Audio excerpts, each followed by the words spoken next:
Welcome back to Masterminds and Wisdom. Today we're going to be diving deep into the work of Daron Acemoglu, Oh, yeah.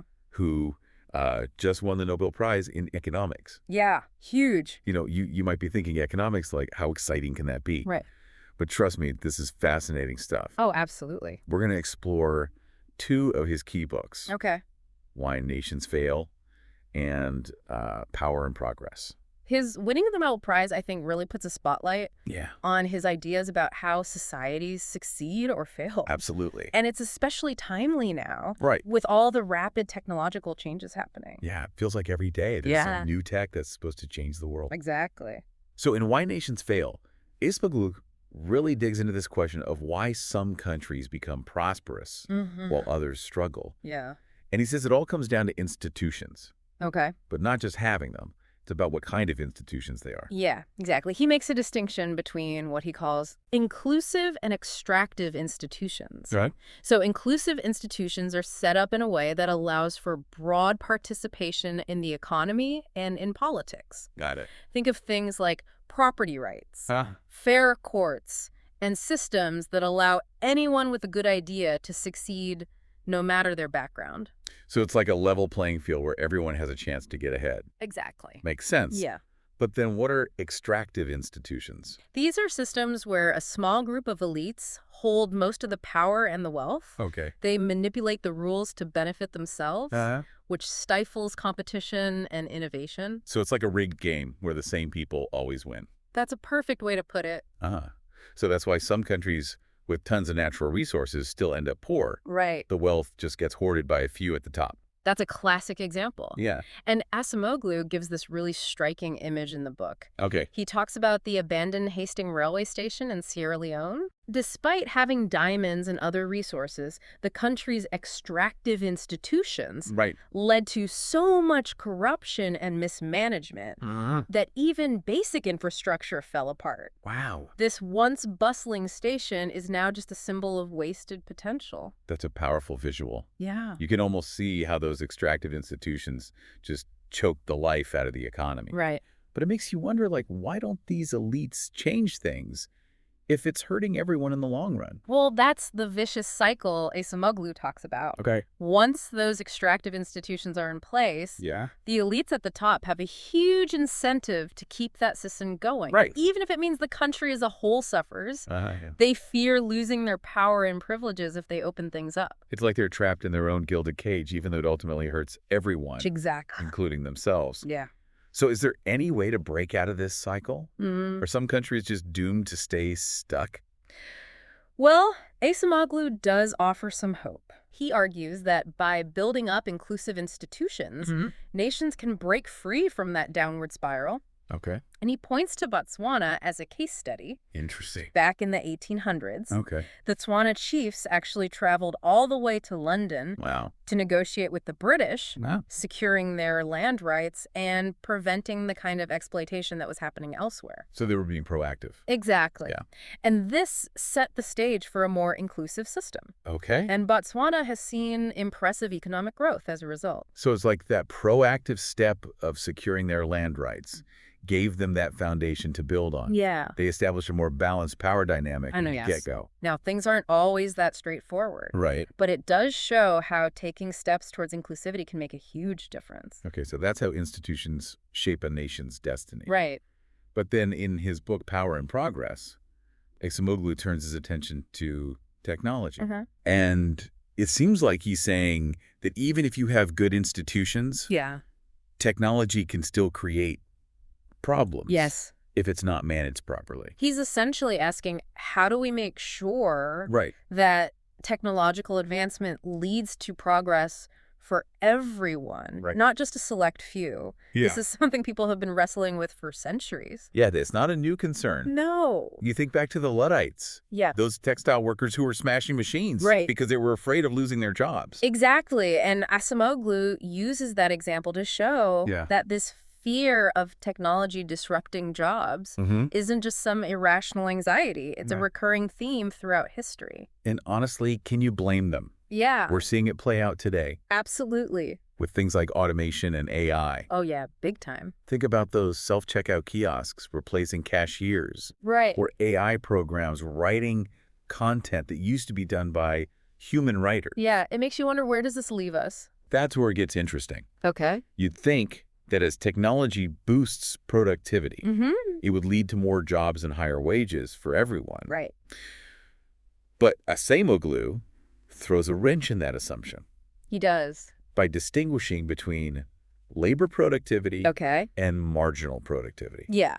Okay, I'm intrigued. Okay. Break that down for me. What's the difference? Acemoglu uses this thought experiment. Okay. Picture a factory of the future. Okay. Where there's only one human worker and a dog. Okay. The person's job is literally just to feed the dog. Right. And the dog's job is to make sure the person doesn't touch the machines. Okay. Labor productivity, meaning the output per worker, is through the roof. Okay, I'm seeing where you're going with this. Okay. So even though the factory is incredibly efficient, Yeah. it doesn't actually need many human workers. Right. So increased output doesn't automatically translate into more jobs or better pay. Exactly.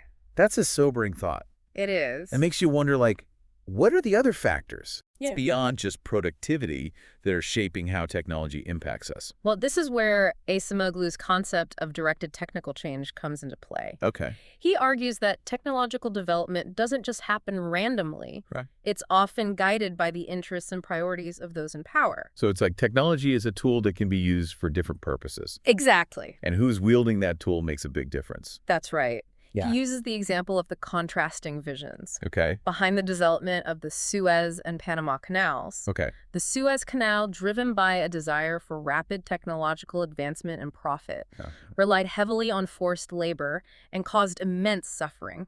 Wow. The Panama Canal, while still facing challenges, took a more measured approach that considered the well-being of the workers. So both projects achieved incredible feats of engineering. Yes. But the human cost and the long-term impacts were very different.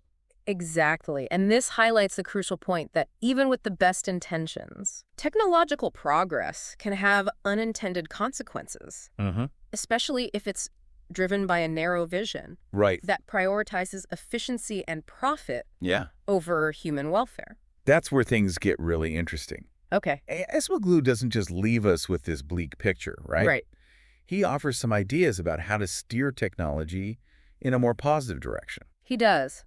He argues that inclusive institutions are key. Okay. When you have a system where power is more broadly distributed, you're more likely to see technological development that benefits a wider range of people. Right. It's about making sure everyone has a seat at the table when decisions about technology are being made. So it's not just about the technology itself. Right. It's about the social and political context. Exactly, which it develops. Precisely.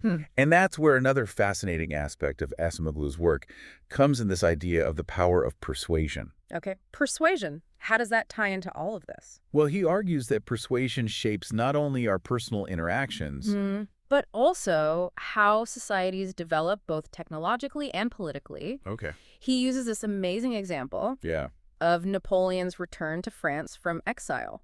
Yeah, that was a wild story. Right. He basically just shows up with a handful of supporters and somehow manages to take over the whole country again. Exactly. Napoleon had no real resources or army at that point. Right. But he was a master of persuasion. Uh-huh. He used his charisma and rhetoric to rally people to his cause. And it worked. And it worked. Acemoglu points out that even in systems where power seems entrenched, the ability to persuade and shift public opinion can be incredibly powerful. So even in the face of seemingly insurmountable odds, a compelling narrative and the ability to connect with people can change the game. Right, and this connects back to the idea of who shapes technology. Okay. Think about how Wall Street, for example, wields a lot of influence over governments and policies, often shaping regulations in ways that benefit them. Right. This kind of economic power translates into political power. Which can then influence what technologies get prioritized and how they're implemented. Ah, so it's like a chain reaction. Economic power fuels political power. Exactly. Which then shapes the direction of technological development. Yeah. And if those with the economic and political clout aren't prioritizing the well-being of the majority, then technology can end up reinforcing existing inequalities. Precisely. Yeah. But here's the hopeful part. Acemoglu argues that we're not powerless in this situation. Okay, good. He believes that inclusive institutions and collective action are essential for counterbalancing the influence of these powerful elites. So it's about creating systems that give more people a voice and a stake in how things are run. Yes. Think about movements like the civil rights movement. Okay. People organized, protested, Right. and through collective action, Right. forced those in power to change the system. Yeah. They demanded a more inclusive vision of progress, Mm. and ultimately they won significant victories.